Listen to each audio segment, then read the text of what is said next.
الحمد لله الذي جعل شهرا كاملا مباركا وجعل يوما كاملا مباركا.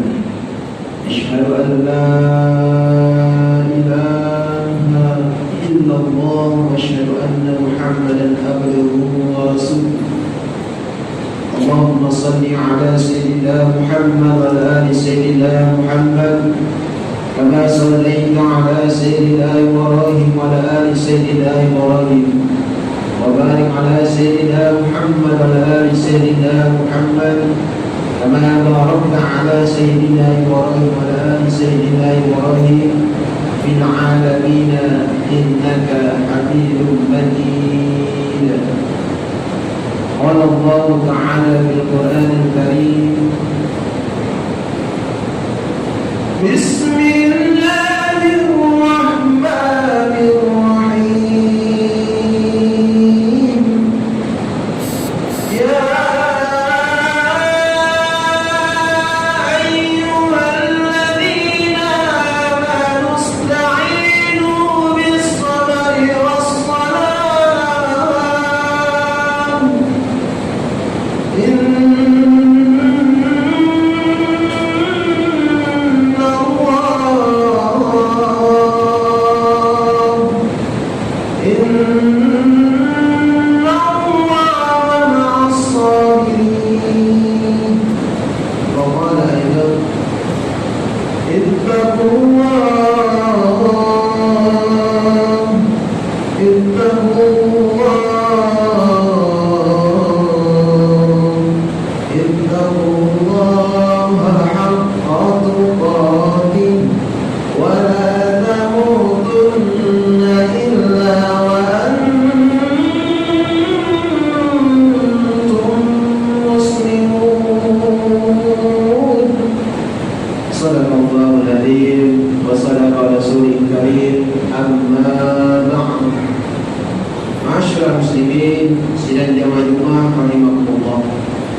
pada Jumat yang pertama di akhir bulan Desember 2012, rintian hujan, ribuan air hujan di saat kita melaksanakan rutinitas kita sebagai umat muslim, khususnya kaum laki-laki, melaksanakan ibadah salat Jumat.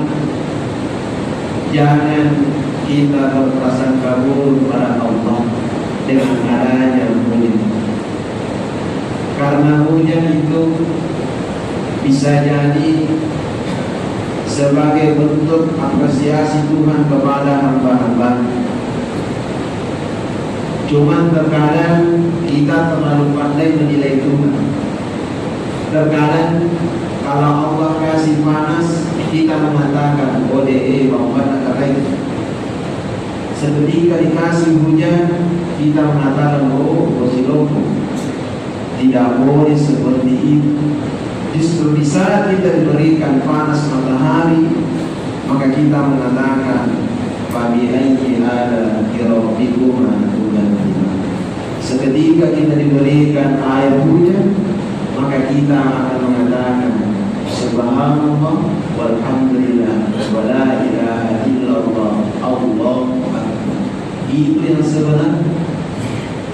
Makanya setiap bencana, setiap hadis, setiap protokol atau master of ceremony pasti pertama menyebutkan marilah kita sama-sama mengucapkan puji dan puja syukur kehadirat Allah Subhanahu wa taala. Kenapa kita selalu bersyukur? Salah satu contohnya di dalam Al-Qur'an awal surah, yakni suratul Fatihah. Alhamdulillahi Rabbil Alamin. Surah ini artinya surah Al-Fatihah, artinya surah pembuka. Tetapi muncul pertanyaan, kenapa setiap umat Islam berdoa di akhir doanya mereka mengatakan Al-Fatihah? Berarti kalau di bahasa Indonesia, kenapa setiap kita selesai berdoa kita akan mengatakan pembuka? Kenapa bukan penutup? Ketahuilah pembuka suratul Fatihah tidak seperti kalau kita masuk masjid, kita membuka pintu masjid, diartikan bukanya Al-Fatihah, bukan seperti itu. Tetapi buka yang dimaksud di sini, yang pertama pembukanya doa, itu sebagai naluri kita sebagai manusia biasa. Tetapi ketika setiap doa diakhiri dengan doa Al-Fatihah, maka itulah yang dibarengi dengan salawat Nabi sehingga menjadi kendaraan untuk sampai kepada Allah Subhanahu wa taala. Masyaallah muslimin rahimahullah. Yang kedua, pasti di mana-mana pada umumnya pasti kita akan selalu dianjurkan untuk bersalawat kepada baginda Nabiullah Muhammad sallallahu alaihi wasallam. Kenapa kita selalu bersalawat kepada Nabi? Kenapa? Itu pertanyaannya. Salah satu bentuk cintanya Allah kepada umatnya, kepada Rasul sebagai teladan yang baik, sebagai uswatun hasanah. Di Al-Quran itu Allah Subhanahu wa taala tidak pernah memanggil Nabi Muhammad seperti Nabi yang lainnya. Kalau Nabi yang lain Allah mengatakan ya Zakaria, ya Adam, ya Yahya, ya pasti begitu. Hanya ya itu dalam bahasa Arab artinya wahai Nabi. Tetapi seketika Allah Subhanahu wa taala memanggil atau menyebut baginda Rasulullah SAW, maka berubah redaksi kalimat ayatnya dalam suci Al-Quran sehingga Allah mengatakan ya ayyuhan nabiyyu. Beda. Kenapa beda? Karena memang beliau istimewa. Salah satu lagi bentuknya apa? SAW. Nabi yang lain hanya Isa alaihissalam, tetapi baginda diberikan titel SAW sallallahu alaihi wasallam. Kenapa berbeda? Karena hanya memang Nabi Muhammad sallallahu alaihi wasallam satu-satunya manusia yang pantas untuk diteladani. Berarti Nabi yang lain tidak pantas diteladani. Bukan seperti itu cara tak berpikir. Maksudnya secara kesempurnaan hanya Nabi Muhammad sallallahu alaihi wasallam lahir secara sempurna. Salah satu bentuk contoh kecil. Waktu saya belajar di Mangkoso, itu ada pengajar tarekat bertanya, bagaimana caranya Nabi Adam alaihissalam itu Islam? Bagaimana caranya Nabi Adam alaihissalam itu Islam? Sedangkan Islam ini dibawa oleh Nabi terakhir. Oke, ada 4 kitab suci, betul. 4 kitab suci ini apa? Zabur, Taurat, Injil, dan Al-Quran. Tapi muncul lagi pertanyaan, dari keempat kitab ini tidak ada yang diberikan kepada Nabi Adam alaihissalam. Lantas bagaimana caranya beliau Islam? Maka Nabi Adam alaihissalam itu Islam pada saat Nabi kita ini beliau berada di surga, bertanya-tanya, ya Allah, naikkan dengan Muhammad. Perasaan saya ini yang pertama kau ciptakan. Kenapa namanya Muhammad ini sudah ada di kalimat surga? Sudah ada namanya Nabi Muhammad di surga. Kenapa demikian? Allah menjawab, wahai Adam, ketahuilah, memang betul jasmani yang pertama saya ciptakan adalah jasmani. Tetapi sebelum adanya jasmani apa saja, kalau tidak ada yang namanya ruh, maka jasmani itu tidak bisa hidup. Berarti ruh yang pertama diciptakan barulah jasmani. Maka muncul lagi pertanyaan, berarti siapa pada ruh yang pertama diciptakan? Ruh yang pertama Allah ciptakan ialah ruhnya Nabi Muhammad sallallahu alaihi wasallam. Maka inilah yang disebut dengan Nur Muhammad. Anda yang dikatakan di surah An-Nur ayat 35, nurun ala nur, cahaya di atas cahaya. Ini juga bisa dipakai kalau kita mau pakai bedakan istrika, insya Allah bercahaya. Kita juga sebagai laki-laki supaya apa? Siapa saja yang memandang kita akan tidak terpesona dengan yang lain kecuali orang yang sudah kita cintai. Karena memang ini ajaran. Kata orang Al-Quran itu bukan baca-baca, karena memang adalah bacaan. Tidak, memang Al-Quran itu juga sebagai baca-baca dan sebuah bacaan.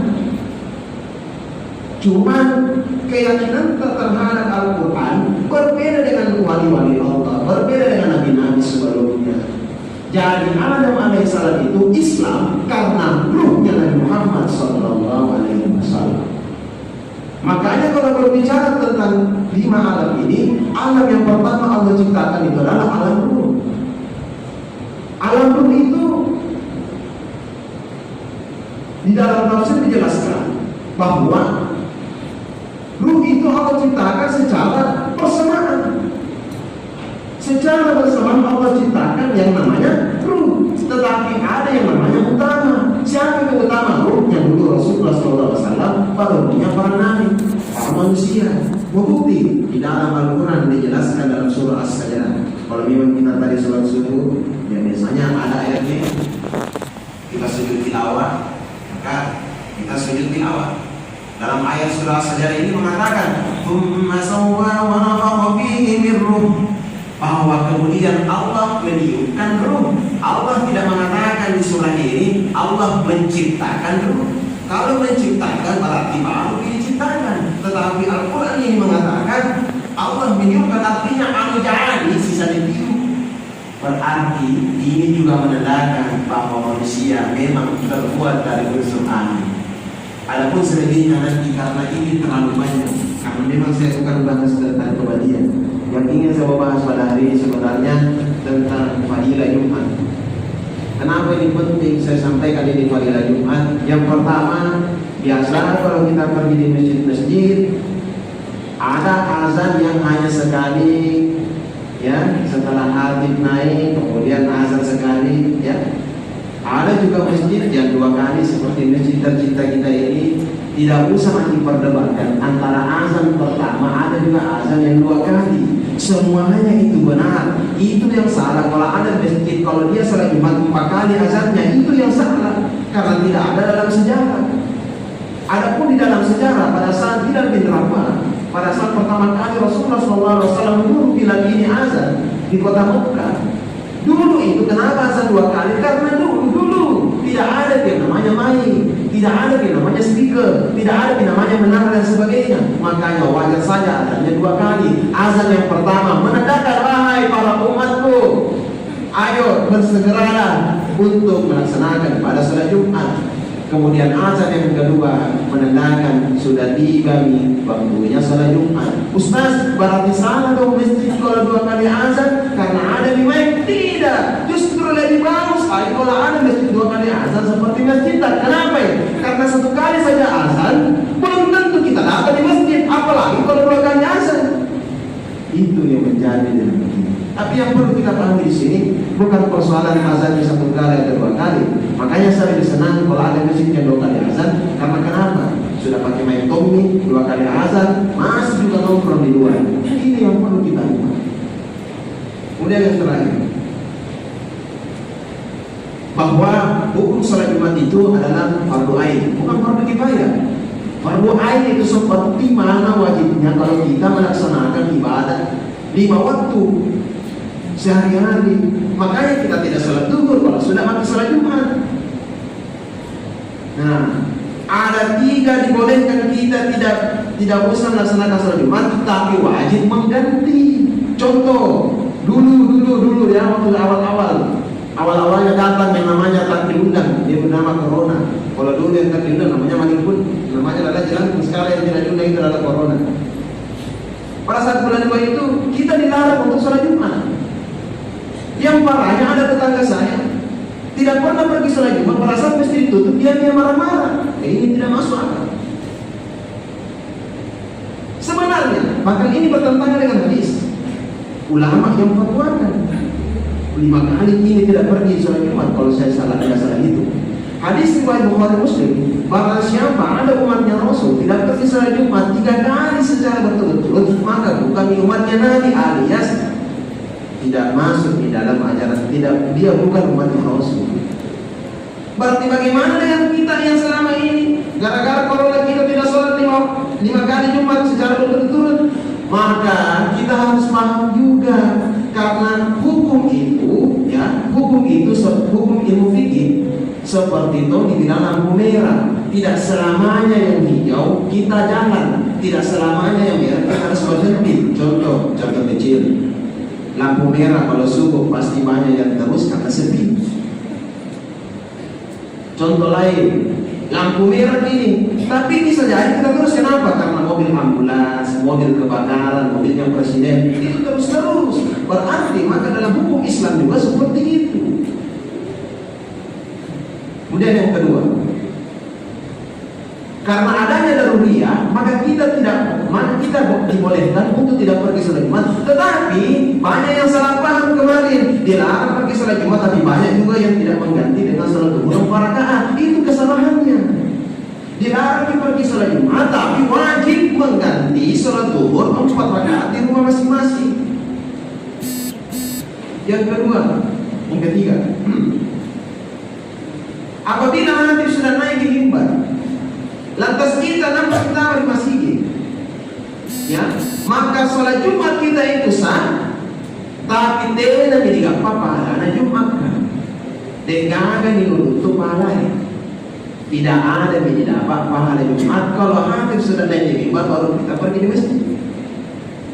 Berikutnya, kalau hadir sudah duduk, seperti sebentar yang saya lakukan, kemudian berdiri kembali, lantas kita baru masuk di masjid atau pergi di masjid yang tercinta kita ini, maka orang yang seperti ini setelah habis sholat Jumat wajib mengulang sholat Jumatnya dengan melaksanakan sholat duhur 4 rakaat. Kenapa?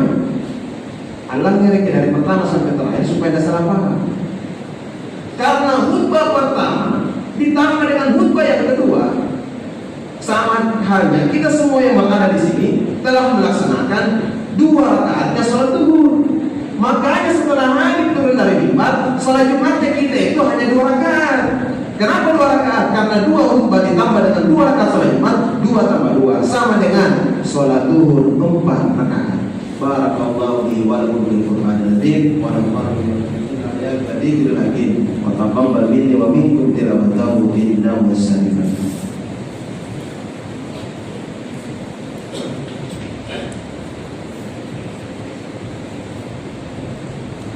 Alhamdulillahi Rabbil Alamin. Asyhadu an la ilaha illallah wa asyhadu anna Muhammadan abduhu wa rasuluh.